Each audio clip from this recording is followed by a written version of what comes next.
လူတယောက်မှာ privacy ကအရေးကြီးလို့ကိုယ်ပိုင် space ရလည်းအရေးကြီးရလို့ကျွန်တော်တို့မြင်တယ်ပေါ့နော်။ဘာလို့လဲဆိုတော့တည်တဲ့စအရွယ်တဲ့အချိန်ကစပြီးတော့ဒီကိုဥနေကြနေရကိုဥလို့ရမယ့်နေရဘယ်နေရပဲဖြစ်ဖြစ်ပေါ့နော်။ကိုယ်ပိုင်နေရဖြစ်ဖြစ်တခြားတနေရာမှာဖြစ်ဖြစ်အပြင်မှာပဲဖြစ်ဖြစ်အဲ့လိုမျိုးတနေရာရှိတင်တယ်လို့ကျွန်တော်မြင်တယ်။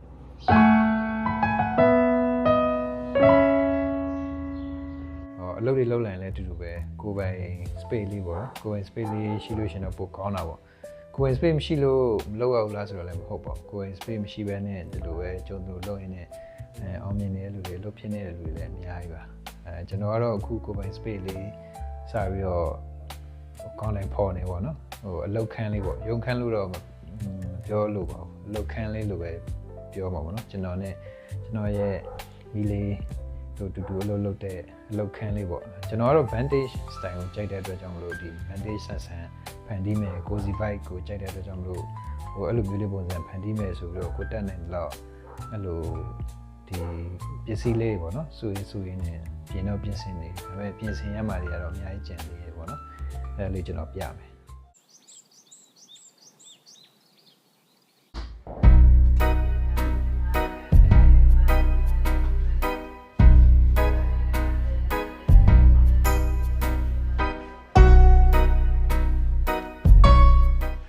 ဒီမှာပေါ့နော်ကျွန်တော်ရဲ့ဒါစတင်ပြင်ဆင်နေတဲ့ခန်းလေးပေါ့ဒီကတော့အကုန်လုံးကဒါနှစ်ပေါင်း20ကျော်ပြီပေါ့နော်နှစ်ပေါင်း20အစိတ်ဝန်းကျင်လောက်ရှိတဲ့ဒီစက်တီတွေဒါဆိုစက်တီစပွဲတွေပေါ့နော်နှစ်ပေါင်း20လောက်ရှိပါပြီဒါဆိုလို့ရှိရင်ဒီစပွဲဆိုလည်းနှစ်ပေါင်း20လောက်ရှိပါပြီဒီထိုင်ကုန်ဆိုလည်းဒါနှစ်ပေါင်းဒါသူလည်း20လောက်ရှိပါပြီ20ဝန်းကျင်ဒါတွေရောပဲဒီရုပ်တရားမှာအစပေါ့နော်ဒါနှစ်ပေါင်း20လောက်ရှိပါပြီအဲ့ဒီထိုင်ကုန်ကဒါနှစ်ပေါင်းဘယ်လောက်ရှိလဲ။ဘိုင်းနှစ်ပေါင်းဆိုရင်20ကျော်လောက်ရှိတယ်။20ကျော်လောက်ရှိပါရဲ့နော်။ဒါဘိုင်းထိုင်ခဲ့တဲ့တိုင်ကုန်နော်။ဘိုင်းထိုင်ခဲ့တဲ့တိုင်ကုန်ဟိုတရုတ်တွေသုံးခဲ့တော့လုံးဝမကောင်းနိုင်ပဲ။အခုထိတောင်မှတော်တော်အခုဆိုလို့ရှိရင်ဈေးတော်ကြီးသွားပြီဒီကောင်။ဘိုင်းဒါဘယ်နှစ်နှစ်လောက်သုံးခဲ့။90ခုနှစ်ကစားတော့။အော်90ခု2008ခုနှစ်တော့။အော်လားအကြာကြီးပဲ။အကြာကြီးပဲ။ကြာကြီးပဲ10နှစ်ကျော်တော့နော်။ဒီဝိုင်းဆိုအဲ့လိုမျိုးလေးပစ္စည်းလေးစုထားတာပေါ့ဒါပေမဲ့ဒီမှာ shrine winning လောက်ရမယ့်ဟာတွေကတော့ရှိသေးတယ်အဲ့တော့ဒီမှာဆိုလို့ရှိရင်ကျွန်တော်ကအဲ့ဒီ Vantage ကြိုက်တဲ့အတွက်ကြောင့်မလို့ cassette တွေပေါ့နော်ဒါမွေရထားတဲ့ဟာပေါ့ဒီဗီဒီယိုဆိုလို့ရှိရင်ဘာမှမ shrine ရသေးဘူးဟိုပြန်ပြီးတော့ shrine ရမှာဒါဒီပုံတော့ကြာပြီပေါ့နော်ဒီဗီဒီယိုကြောင့်ပဲလော့ကြာဒီဗီဒီယိုကရခိုင်မှာဒီစမနဲ့လက်ထပ်တော့လက်ဖွဲ့လက်ဖွဲ့မင်္ဂလာလက်ဖွဲ့တော့ကိုက90ဟုတ်လားကျွန်တော်ထက်အသက်ကြီးရယ်နော်ဖေဖော်ဝါရီ8ရက်လက်ဖွဲ့ကျွန်တော်ထက်အသက်ကြီးရယ်နော်ဒီဟာဆိုလို့ရှိရင်လည်းနှစ်ပေါင်းတာ30လောက်ရှိလို့ပြောတယ်ကျွန်တော်မီးလေးရဲ့ဖေဖေစီကျွန်တော်ရဲ့ဖေဖေလိုပဲပေါ့နော်သူ့ဖေဖေစီကနေပြီးတော့အမွေရတာအဲ့တော့တရားလေးကိုကျွန်တော်မေးကြည့်ဦးမယ်ဒီကက်ဆက်တွေကိုဘယ်နှစ်ပေါင်းဘယ်လောက်ရှိပါလဲဆိုတော့ပေါ့နော်ဒီကက်ဆက်တွေရောပဲနည်းနည်းရှိပါလဲကက်ဆက်တွေကဟိုဘက်ကကက်ဆက်တွေကရခိုင်မျိုးဟာတွေကတစ်ဆောင်တယ်တရားအဲ့ဒီကက်ဆက်ကြီးอ่ะ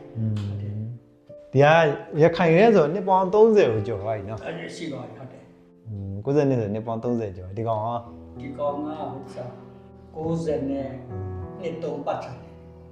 ခုချိန်လုံးဝအစ်စ်တိုင်းပဲနော်တစ်တိုင်းဟုတ်တယ်နှစ်ပေါင်း30ပဲစီလက်ကောင်းတယ်အကင်နဲ့ယူတည်national စိတ်နော်နာမည်ကြီးတယ်နော်ဂျပန်ဒီကောင်သဘောကျဆုံးပဲကျွန်တော်ကဒီဘက်ကခုချိန်ဒီလုံးဝအကောင်းတော့ပဲလုံးဝ share တယ်တရားလေဒီကောင်လည်းတော်တော်ကြာပြီနော်ဒါ2000နဲ့မှ2004မှာ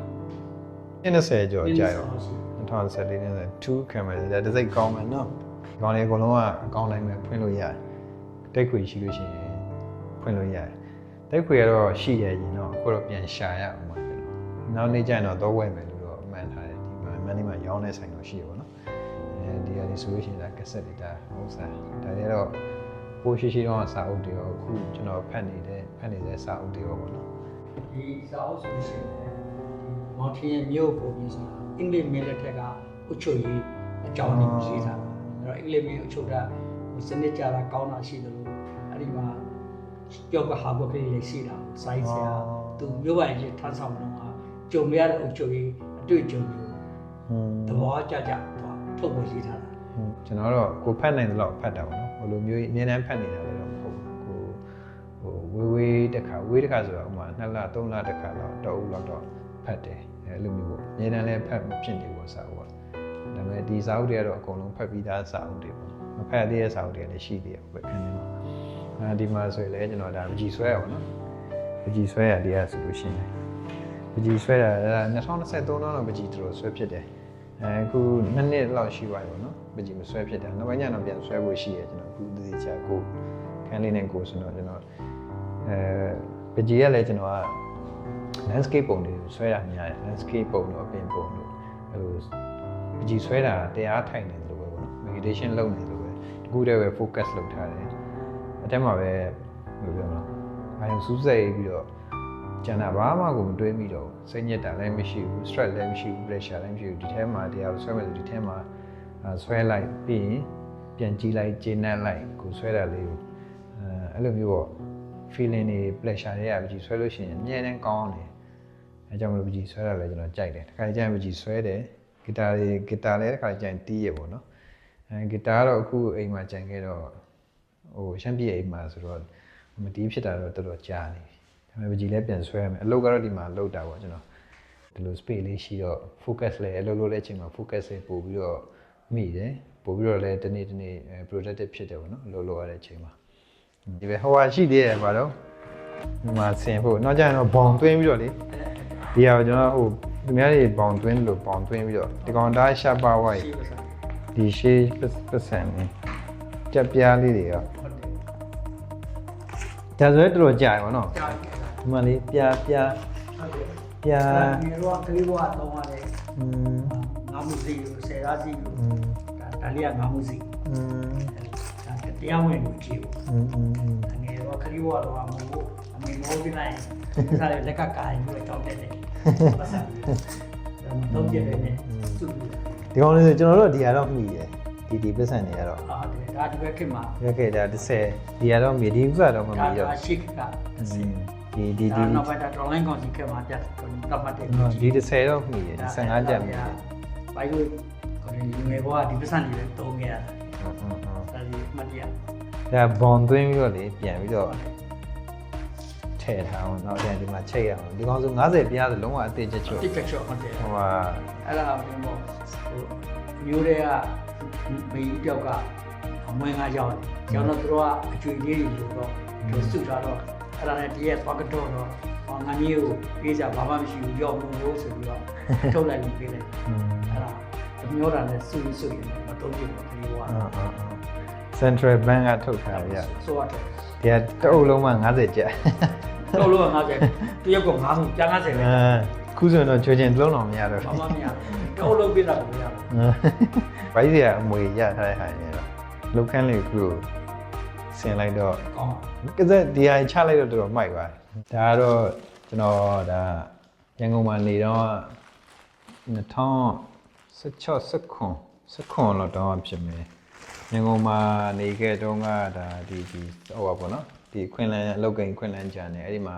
ကျွန်တော်ဆောင်းပါးလေးရေးတာဒုတိယဆူရတဲ့ဆောင်းပါးလေးအဲ့တိတ်နေတာအခုထိပေါ့နော်အခုဆိုရင်တော့နော်စက်ခွန်ရဲဆိုတော့18 19 20နှစ်နေ3နှစ်4နှစ်5ဆို8နှစ်လောက်တော့ရှိသွားပြီဆောင်းပါးလေးပေါ့နော်ဆူရတဲ့ဆောင်းပါးလေးအဲ့လေးလည်းတိတ်ထားဒီမှာပါတယ်အလုပ်နဲ့ပတ်သက်ပြီးတော့ရေးတဲ့ဆောင်းပါးလေးပေါ့နော်တရားလည်းတိတ်ထားတာကိုယ့်အနေကိုကတော့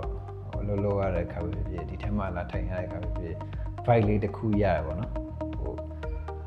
vibe ရှိမှလည်းအလုပ်ခံမဲ့ဖြစ်စေအိမ်မှာဖြစ်စေပေါ့နော်ဟိုကျွန်တော်တို့ vibe လေးရှိမှလည်း vibe တစ်ခုပေါ့ feeling လေးတစ်ခုရတလေးတစ်ခုအဲ့လိုမျိုးလေးရှိနေမှလည်းကောင်းတယ်ပေါ့နော်ကောင်းတယ်လို့ထင်တယ်အဲအကြောင်းမျိုးအဲ့လိုလေးစပြီးတော့ဖန်တီးနေတာပေါ့တော့ကျွန်တော်အလုပ်ခံကိုမောင်းတဲ့နေမိတ်ဆွေဖြစ်အလုပ်ကိစ္စနဲ့ဖြစ်လာလို့ရှိရင်လည်းအဲ့လို vibe လေးတစ်ခုခုပေါ့နော်အဲ့လိုရစေချင်လို့အဲ့လိုမျိုးလေးရှိရပစ္စည်းလေးတွေနဲ့အဲ့လိုလေးစပြီးတော့ဖန်တီးနေရပါအဲ့တော့ခုလို coin space လေးရှိတော့ပို့ပြီးတော့ကောင်းလာတယ်ဆိုတာလေးကိုပြောချင်တာပါ